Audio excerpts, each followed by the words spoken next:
The sword that shouldn't have been touched took scene. The air crackled with alien static. Clouds hung low, pregnant with the scent of ozone. Aaron Wolf stepped into the clearing, his boots sinking slightly into violet grass soaked in mist. Blood dripped down his temple, dirt streaked his jaw, and his suit was torn, one power cell flickering erratically at his shoulder. But none of that mattered, because right there, standing in the heart of the field, surrounded by statues of kneeling armored warriors, embedded in an obsidian pedestal carved with spiraling glyphs, was a sword, glowing, breathing, waiting. He didn't know why, but it called to him. One step, then another. The trees held their breath. The mist froze in place. Oren's hand wrapped around the hilt, and he pulled.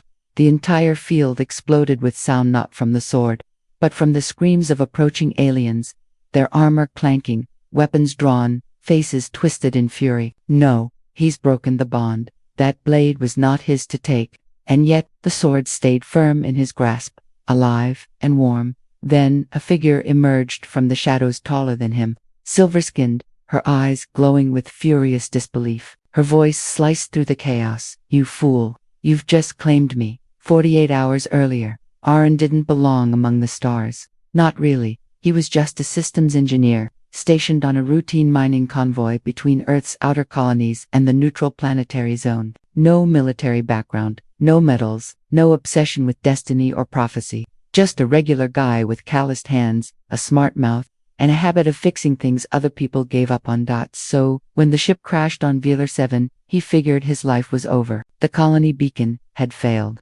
The atmosphere was barely breathable, and to make matters worse, the onboard translator had been scrambled during descent, meaning, if there were locals, he'd be talking in grunts and hand signals. But Aaron didn't panic. He got to work. He salvaged what he could, built a shelter out of broken drone panels, and mapped the immediate area.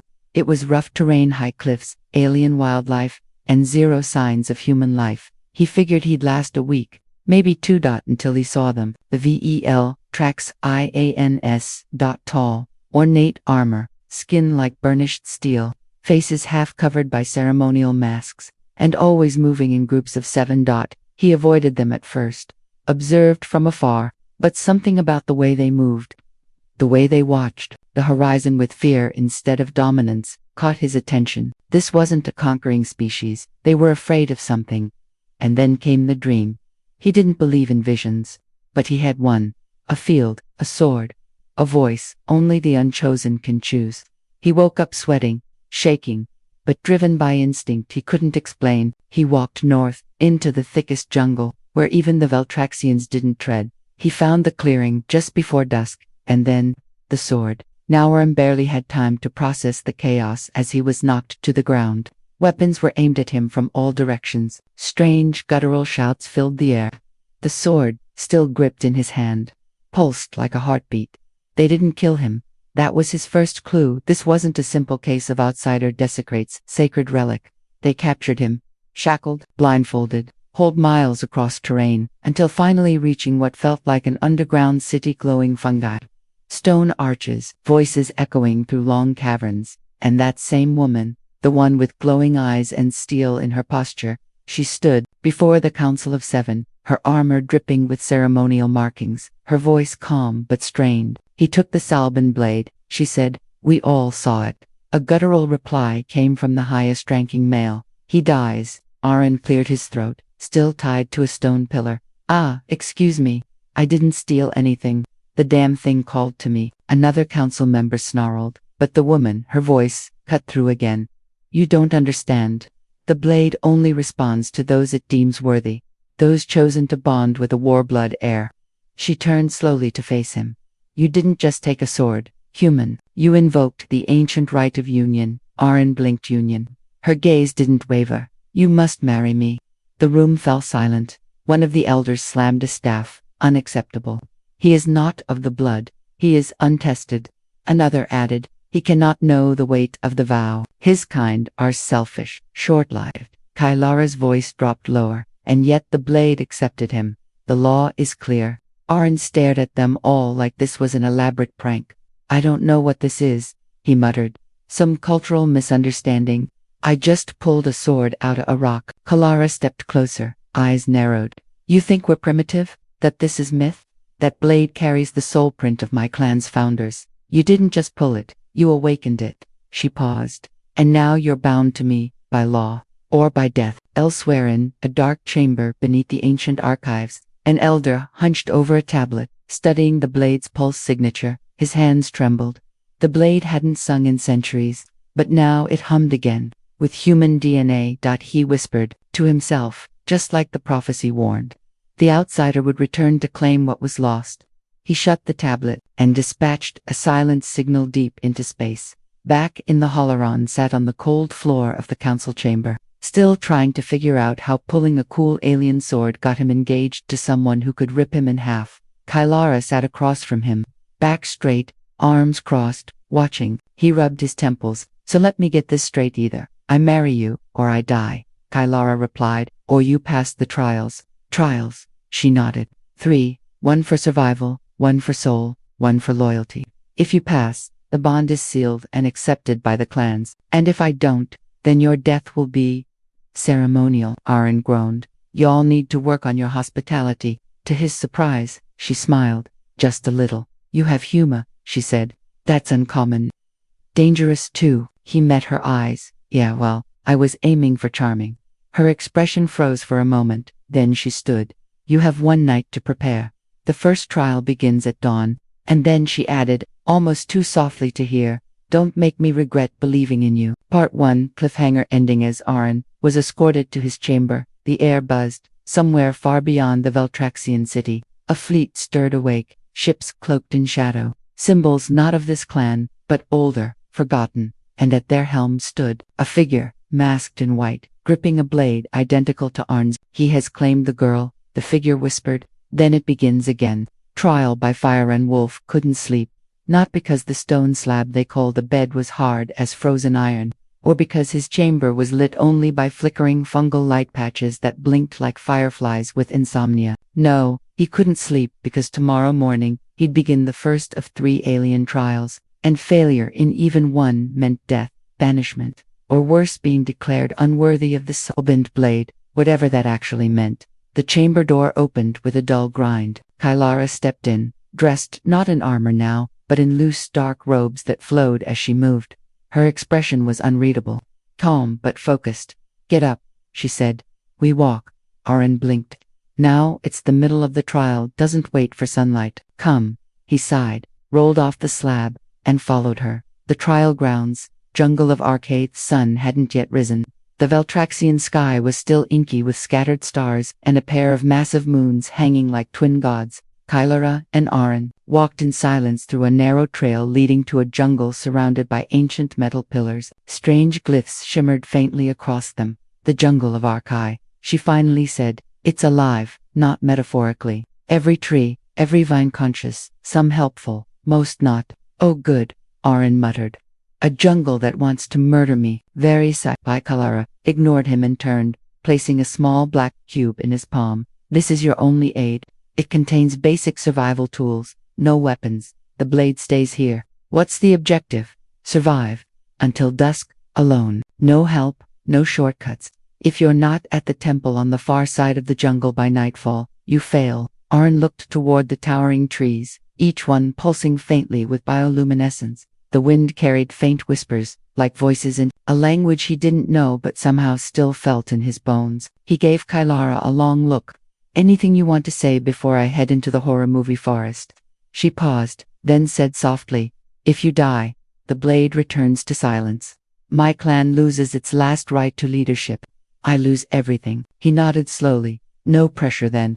And he walked into the jungle. The first hour, the moment Aaron stepped beyond the trial gate, the entire atmosphere shifted. The air was thicker, more humid, and buzzed constantly like standing under a power line back on Earth. The ground pulsed in places, and vines twisted unnaturally, reacting to his footsteps. Small creatures darted away through the underbrush, their glowing eyes watching. He activated the cube Kylara gave him. A thin holographic interface appeared, showing 3 icons: shelter mode, water purifier, fire starter grate. He muttered, a sci-fi Swiss Army knife. He walked cautiously, marking trees with pieces of cloth torn from his undershirt, setting mental waypoints in case he had to double back. But the jungle didn't like to be predictable. After 30 minutes, the trail behind him vanished. Trees had moved, literally shifted. His cloth markers were gone. Yeah, okay. This place is haunted. The voice in the vines to ours in Aaron heard it. A voice, not loud, not clear, just present. Turn back. He froze, looked around. Nothing but jungle. You do not belong here. Okay, he said out loud. Now I'm hallucinating. Awesome. A low hiss echoed around him.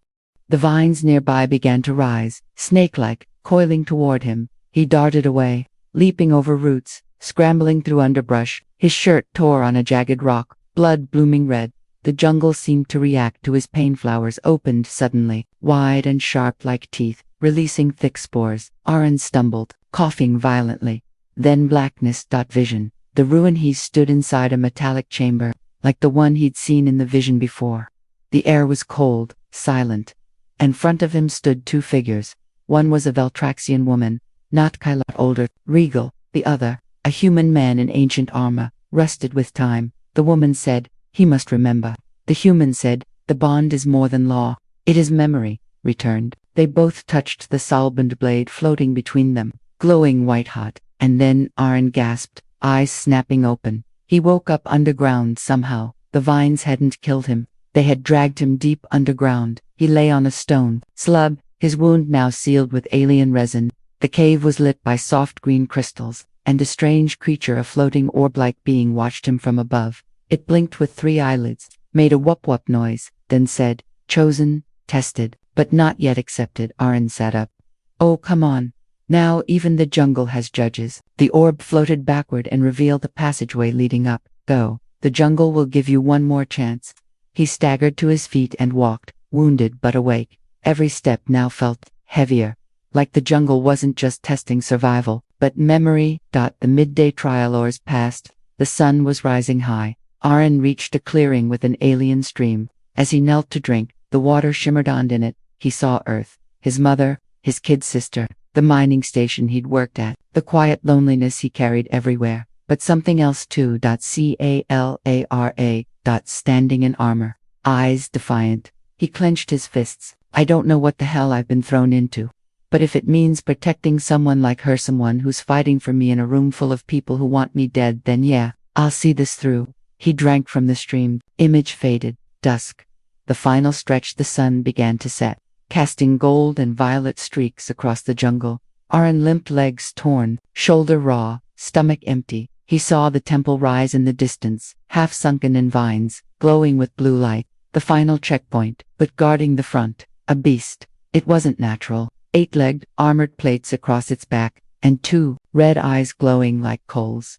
It growled low and terrible. Aaron looked down at the tiny cube in his pocket. Only one use left. He activated it. Firestarter. Tot. He snapped a nearby tree branch, jammed the cube into one end, and struck it like flint. The branch ignited in white fire, blazing like a beacon. He waved it, not attacking but forcing the beast to back off. It snarled, hesitated, and then turned and walked away. Aaron dropped the branch, barely able to breathe. He stepped through the temple threshold. The entire jungle shuddered at the temple. Galactic stood waiting, not in armor now, but in a ceremonial robe of white and silver. Her face showed something new. Relief. He fell to his knees. "I made it." She nodded. "The jungle accepted your survival." He looked up. "Good, because I didn't accept it back." She actually laughed, soft, honest. Then she leaned forward. "Aaron Wolf, the first trial is past." He exhaled, falling backward against the stone. "Okay then, what's next? A quiz? Maybe a dance-off?" Kylara's smile faded. "Next is the trial of the soul." Aaron's face dropped. "Oh, so like therapy." Part 2, cliffhanger ending. A chamber far from the trial grounds. A masked alien draped in ancient robes studied a holomap of Veltraxian territory. Beside him hovered a second blade, glowing just like Aaron's. A whisper came from the shadows. "The boy passed the first test." The masked one replied, "Then he is more dangerous than we thought." He placed a hand on the sword. "Prepare the obsidian oath. If he reaches the final trial, we will destroy him before the bond is sealed." The forgotten truth buried below. The second trial had a name far older than any Veltraxian record still intact. It was called the Trial of the Soul, and unlike the first, it couldn't be fought with fire, fists, or survival instincts. This time, the enemy wasn't a beast, a jungle, or some brute Veltraxian tradition. This time, Aaron Wolf had to face himself. Kylara's chamber of memory. You're serious, Aaron said, standing beside Kylara, inside a domed chamber carved into living stone, walls pulsing with faint bioluminescent glyphs. You want me to just sit inside a box and relive my worst memories? Kylara didn't flinch. Not just memories. The chamber links to your emotional core. It unearths fears, guilt, regrets, anything you've buried. That's the test. No, she said. That's just the start. She turned toward the far wall, where a darkened archway led deeper underground. The true test is what you do once those pieces of you are broken open. Aaron looked at her for a moment. Her eyes weren't cold like they had been when they first met. There was something else now. A hint of worry. Maybe even care. So what exactly are you risking? He asked. If I fail this one. She hesitated. If you break, the blade breaks with you. And then she walked away, leaving him to step into the trial chamber alone. Inside the chamber was quiet. Not the kind of quiet that comforted. The kind that watched. The walls pulsed faintly as he walked forward. Light gathered. Shadows shifted. The air grew colder, denser, until every breath felt like breathing through fog. A voice echoed, not Kalara's, not his. We begin. Suddenly, Aaron stood in a corridor that made no sense. Steel floors, fluorescent lighting, pipes hissing. The mining station. He knew. This hallway, section 4B, near the airlock. And standing in front of him, Lena, he whispered, his little sister, turned, no older than 12, wearing that same yellow hoodie, her face bright with a smile that hit like a punch to the gut. You left us, Ren, she said. You promised you wouldn't leave again. He staggered. This isn't real. No, her smile turned hollow, but the guilt memory. He was 16 when the quarantine hit the Earth outpost on Titan-5. He had left for a 3-month engineering program, thinking he'd return before anything happened. But the outbreak had spread fast, and they sealed the colony. No one in, no one out. When communications finally resumed, his mother and sister were both gone. He wasn't there. He'd carried that weight every year since. Now it stared at him with Lena's eyes. You got to fly off and live, she said, voice trembling. We got to die scared, alone. He dropped to his knees, whispering, I'm sorry. I didn't mean to forget. I didn't want to. The image flickered, then the hallway burned away, replaced by darkness. The second layer, Earthlesh, stood now in the black void of space. No ground beneath his feet, just stars and infinite silence. But ahead of him floated Earth, broken, literally, shattered into 3 massive land masses drifting apart, glowing with energy lines and destruction. This is the cost, the voice said. You think this is only about you and her. But the blade links more than just lovers. It links pasts, futures, worlds. What do you mean? Aaron asked. The bond isn't marriage. It's memory. Shared history. The ancient truth buried by both your kind and hers. Suddenly, the stars exploded into shifting images. Battles, fought between humans and Veltraxians, but not as enemies. As allies. Soldiers side by side. Ancient fleets with mixed crews. Shared banners. Aaron stood frozen. We fought together. The voice whispered, you were one, until they buried the truth. Until fear rewrote history. The solvent blade began to glow faintly at his side, even though he wasn't carrying it physically. The chamber was projecting it from his mind. The third layer. The choice now. He stood in front of a long stone table, like a galactic war council room. Seated at the table, the Veltraxian council elders, Kylara, and someone who looked just like him, but older, scarred, dressed in war-beaten armor. The older Aaron looked up. You don't understand the burden yet, but you will. What is this? A possible future? If you complete the bond, you don't just marry her, you take responsibility. For both peoples, you'll stand in front of galaxies and answer for your kind. I didn't ask for that. No, the older self said. But the sword did. Then Kylara's voice echoed, will you run again, Aaron Wolf? Back in reality, his eyes opened. He was lying on the floor of the trial chamber, drenched in sweat, trembling. Kylara stood over him. He blinked slowly. That sucked. She knelt beside him. You were in there for 2 days. His heart skipped. What? You didn't speak, didn't move. Your vitals dropped, I thought. She shook her head. He sat up, groaning. trial passed. She reached out and placed a hand gently over his chest. The soul didn't break, she whispered. It screamed, but it stayed whole.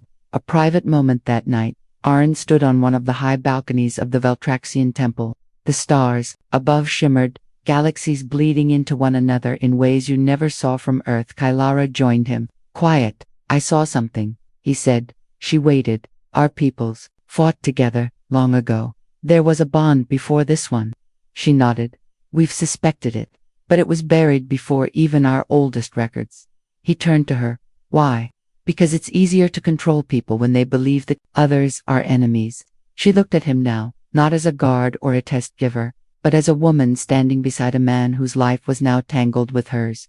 What happens if I pass the last trial? He asked. Her answer came with no hesitation. Then, we are bound, in name, in memory, in future, and if I fail, you'll still live. But the bond will break, and so will Veltrex elsewhere. The enemy moves far beyond Veltrex. In a Void-class warship hidden in dark space, the masked figure stared into a relic mirror. The second soulbind blade floated above a pedestal, humming with growing rage. A voice hissed behind him. The human passed the soul trial. He didn't turn. Then he knows, the voice asked. Should we accelerate the obsidian oath? He finally turned, eyes burning with green light. If the final trial completes, our bloodline dies, and the blade never returns to us, then what shall we do? He smiled beneath the mask. We do what Veltrex fears most. We speak to Earth. Back at the temple, Arn stood beside Kylara as the council gathered again. A third elder stepped forward now. Your final trial approaches, but first, you must know the truth. He waved a hand.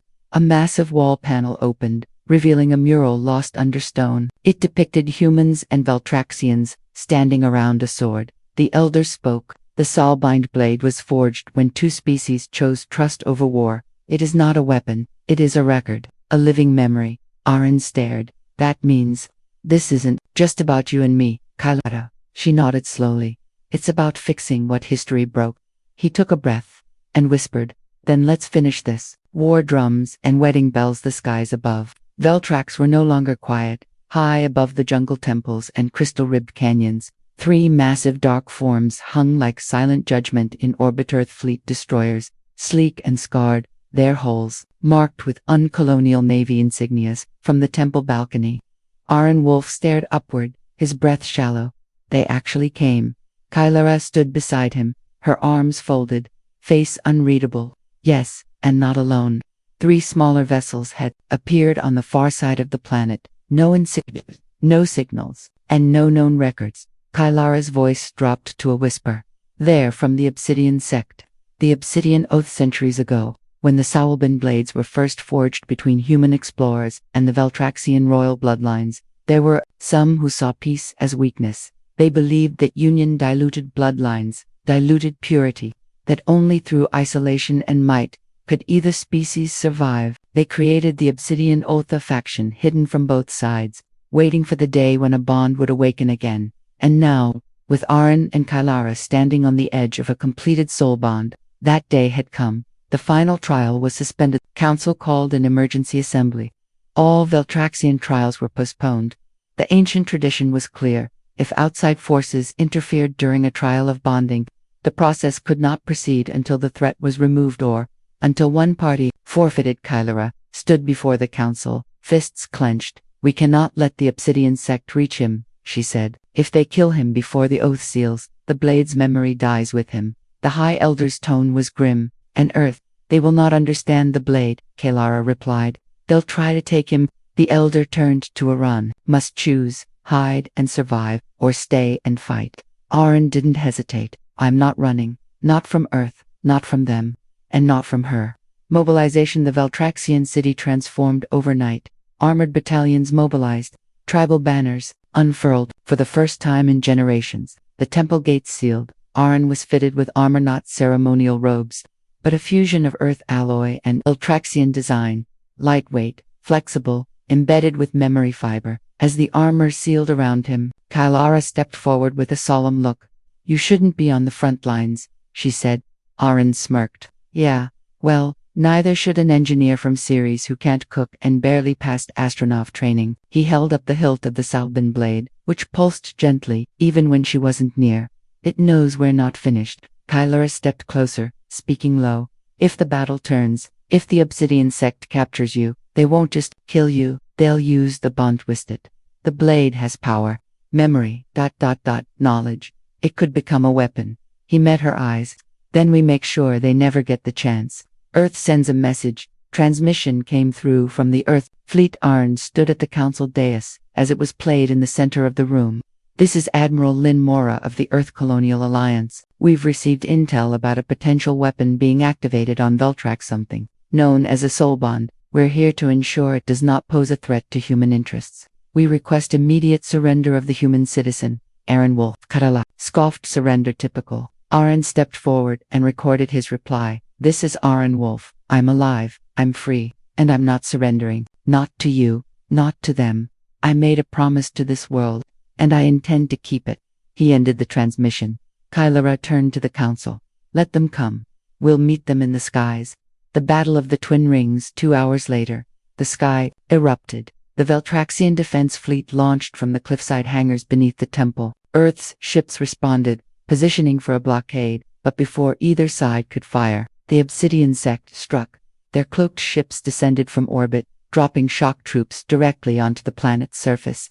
Creatures in black armor, eyes glowing white, weapons that bent light itself. They weren't just soldiers, they were ancients, descendants of those who once held the twin soulbind blades centuries ago. Aaron and Kylara fought side by side.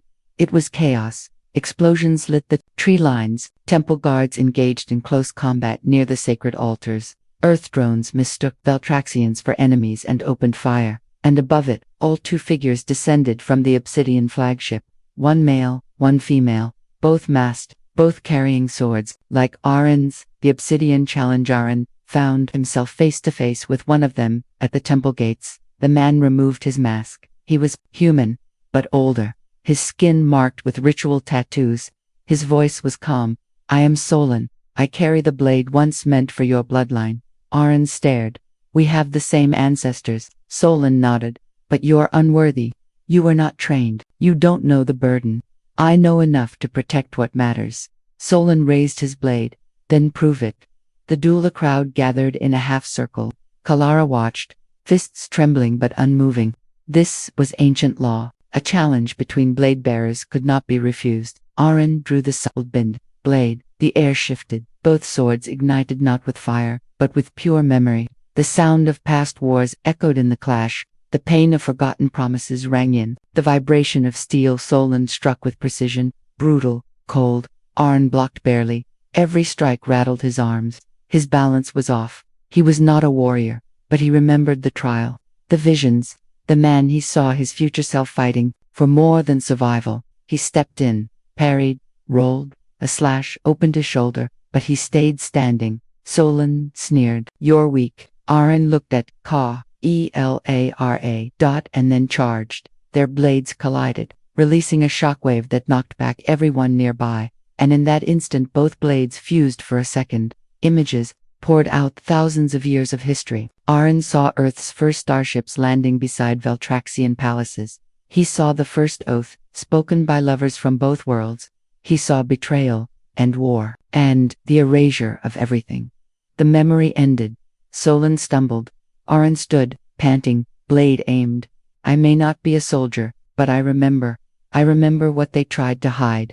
Solon's blade fell. He backed away, and then turned and vanished into smoke. A moment of peace. The battle ended just as the sun broke over the mountains. Earth's ships held their fire. The Obsidian forces scattered. Veltraxian troops returned to the city, dragging broken relics and wounded warriors. Aaron and Kylara stood before the council. It is time, the elder said. The wedding of the soul. There were no flowers, no music, no celebration. Only silence. The soulbind blade floated between them. The High Elder spoke. Do you, Aaron Wolf of Earth, accept this bond not of tradition, but of memory, of burden, of bloodline restored? Aaron nodded. Yes. Do you, Kylara of Veltrax, accept him not as a stranger, but as the other half of the memory? I do. The blade pulsed, glowed, and then split into 2 halves, one for each of them, forever linked. The race against the forgotten bond was sealed. Aaron Wolf and Kylara stood beneath the vaulted temple sky,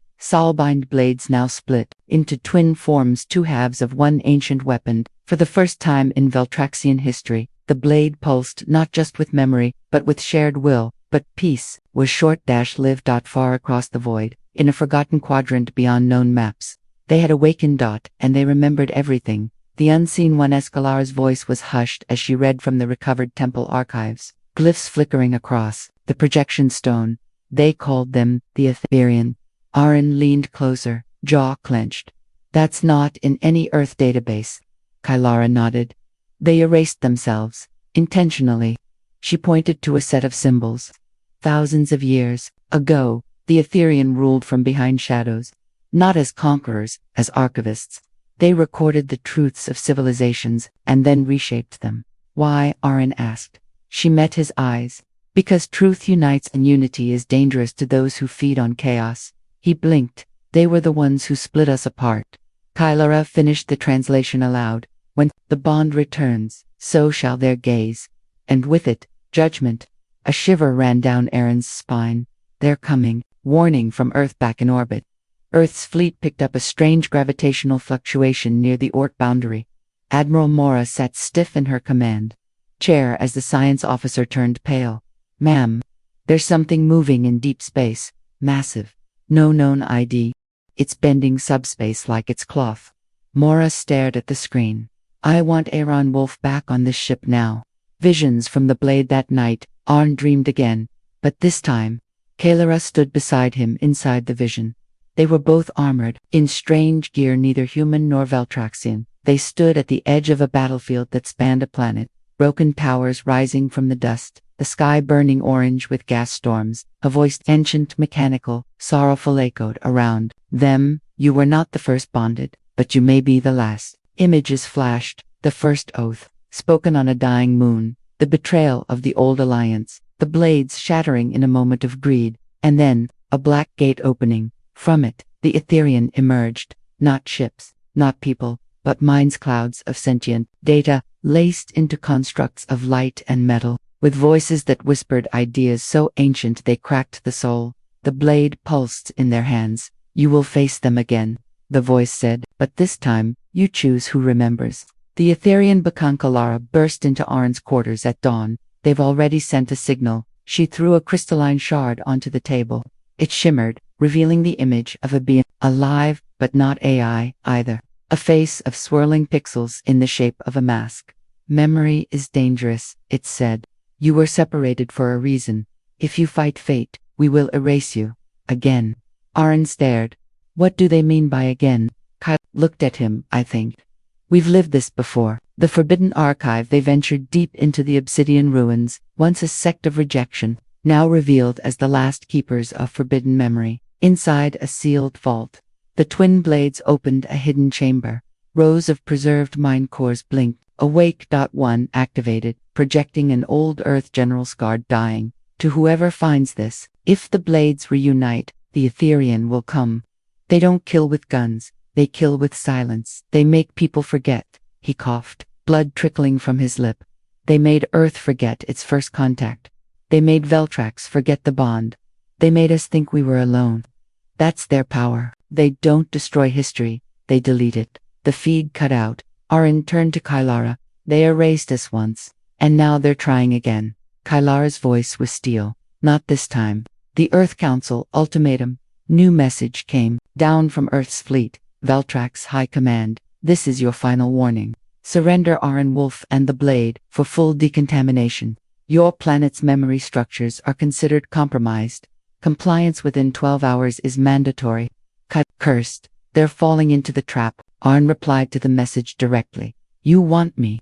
Come get me. But you won't just be fighting Veltrax, you'll be fighting the truth. Preparing the beacon, towering the ancient capital of Veltrax Prime, beneath the broken stars and ruins of a forgotten past, there stood a tower built to remember, a structure older than both species, once used to transmit memory, not data, across star systems. It had one last function, a memory beacon capable of sending a wave of raw ancestral memory to every inhabited system nearby. If we activate this, Kylara warned, it will awaken not just our history, it could destabilize every lie built across centuries. Aaron held the blade, Then let's destabilize. Etherian arrival. They came not as ships, but as storms, black holes inside crystalline shells, twisting reality as they moved. The skies, above Veltrax, shimmered with distortion. Admiral Mora's fleet tried to intercept fired plasma cannons, launched rail drones, but every shot passed through the Etherian-like mist. In the command deck, a technician whispered, "Ma'am, we're losing names." She turned, "What personnel files?" "Historical logs. It's like they're being rewritten." She looked out the viewport in horror. "They're deleting us."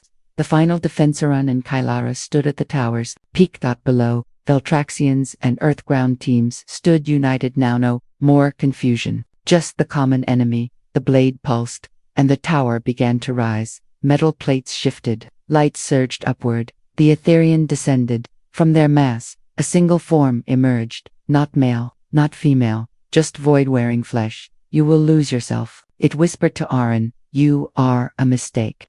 He raised his blade. "No, I'm a memory they couldn't kill." The memory Surgicalara activated the beacon.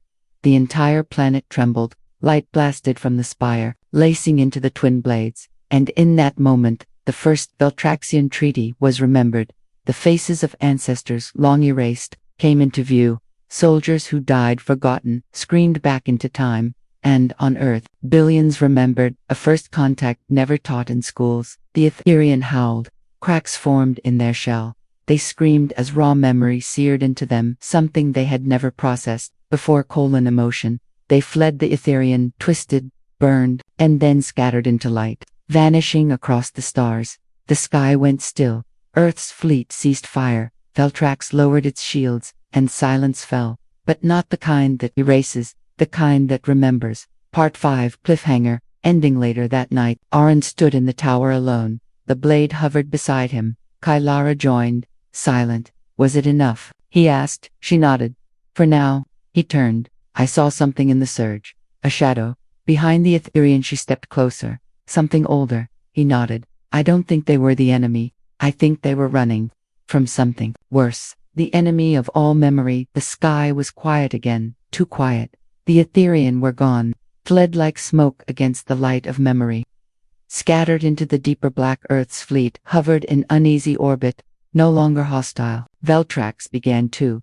Hellfires dimmed. Ruins cleared. Banners of both species flown together for the first time in millennia. But Aaron Wolf couldn't sleep, because in the moment the beacon fired, when memory washed over the stars he had seen, something else. The final memory fragment deep inside the memory shard embedded in his soulbind blade.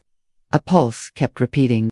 Like a heartbeat trapped inside crystal. Kylara joined him as he meditated under the tower of remembering. "The blade hasn't gone silent," he said. She nodded. "It's warning us." They activated the shard. A new vision bled out. This one not of Earth or Veltrax, not even of Etherian, but something before them all. A void of black roots growing through time. Worlds left hollow. Stars collapsed, not by war but by forgetting. A face emerged from the darkness. No features. Just a void wearing a crown of broken suns. And one word whispered. "Curators." What the Etherian fled from. They weren't the apex. Kylara whispered, voice hollow. "They were tools," Aaron said. "Used, shaped, directed." The Etherian had wiped memories, rewritten history, erased Unitine, not because it served them, but because something above them commanded it. The curators. Entities so old they no longer had names. So vast, they moved between timelines instead of systems. So feared, the Etherian had created lies to delay their return.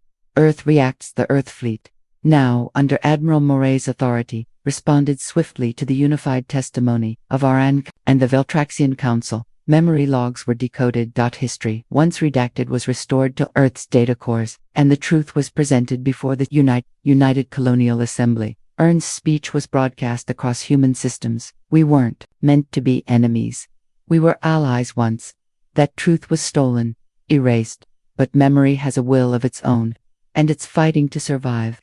We don't just fight for today, we fight to remember what was true before they told us to forget." The people responded, not with war cries, but with remembrance. The soulbind calls again. The soulbind blade, now bonded to both Kylara and Aaron, began acting on its own, projecting coordinates, a location in deep space uncharted beyond the edges of human expansion. The council urged caution, but the blade insisted. Aaron looked at Kylara. You with me? She smiled. After everything we've survived, you couldn't stop me. Journey to the edge. They boarded a joint exploration vessel Veltraxian design with human AI. Aboard were a small crew, scientists, diplomats, and warriors from both species. They followed the blade's beacon beyond mapped space, beyond Earth's last relay point, into the Black Folder region known for signal disruption and unexplained disappearances. What they found wasn't a planet or a station. It was a graveyard of memories. A drifting field of ancient satellites, data cores, soul fragments from long-lost civilizations, all orbiting a single pulsing sphere. The origin of the curators. Aaron stood on the deck, watching it rotate. It's not a machine, he whispered. Kylara nodded. It's a mind inside the curator's domain. They entered through a rift-like structure, time bent, sound flattened. They weren't moving through space now, but through epochs. Aaron blinked and saw himself as a child, then as a soldier he'd never been, then as an old man, holding Kylara's hand under dying stars. None of this is real, he said. No, came a voice, but all of it is possible. A form took shape, not flesh, not energy, just presence. We are the curators. It spoke. You reawakened the forbidden memory. You think you're heroes. You are merely fragments with pride. Kylara stepped forward. You erased us. Our history, our bond. Why? The curator pulsed. Because unity is dangerous. It inspires resistance. And resistance delays entropy. We are caretakers of decay. Aaron's jaw clenched. You don't care about peace. You want silence. The voice grew colder. Peace is noise. We bring order. Order through forgetting. The final choice. The curators offered them a deal. Lay down the blade. Forget each other. Return to your species with no memory of this journey, and we will spare your kind. Resist, and the culling begins. Silence. Aaron looked at Kylara. Do we walk away? She took his hand. No, we walk forward. The blade rose between them, not glowing now, burning. Burning. The battle of minds. There was no physical fight. This was not war of metal or blood. This was a war of memory. The blade pulsed, and Aaron remembered everything. The feeling of Kylara's hand when they first escaped the jungle. The moment he stepped into the soul chamber. His sister's face, smiling in that yellow hoodie. The battlefield visions, the trial scars. Kylara remembered her mother's voice, her father's laugh, the betrayal of her people, the warmth in Aaron's eyes when he said, I'm not running. Together, they projected it all into the blade. The soulbind exploded in light. And the curator screamed, because for the first time, it remembered itself. Collapse of the curator's sphere. The graveyard lit up. Fragments drifted toward the light, forming a tapestry of voices, images, songs, long deleted. And with a final pulse, the sphere shattered. The curator's presence evaporated into thought, leaving only echoes behind. The stars returned. The silence ended. The memory endured. A new monument was built. 2 swords crossed above a flame of memory. Aaron and Kylara returned as more than bonded souls. They returned as witnesses. Teachers, guardians of truth. 1 year later, Earth and Veltrax opened their first joint academy, where history was not taught by textbooks but through living memory crystals. Children learned the truth, not the edited versions. The galaxy no longer feared what was forgotten, because people had learned the most powerful weapon in the universe wasn't a blade, it was remembrance. Final scene. A quiet moment on a distant hill under twin moons. Aaron and Kylara stood alone. She leaned against him. Do you ever wonder if we weren't meant to meet? He smiled. If that were true, the universe wouldn't have tried so hard to stop us.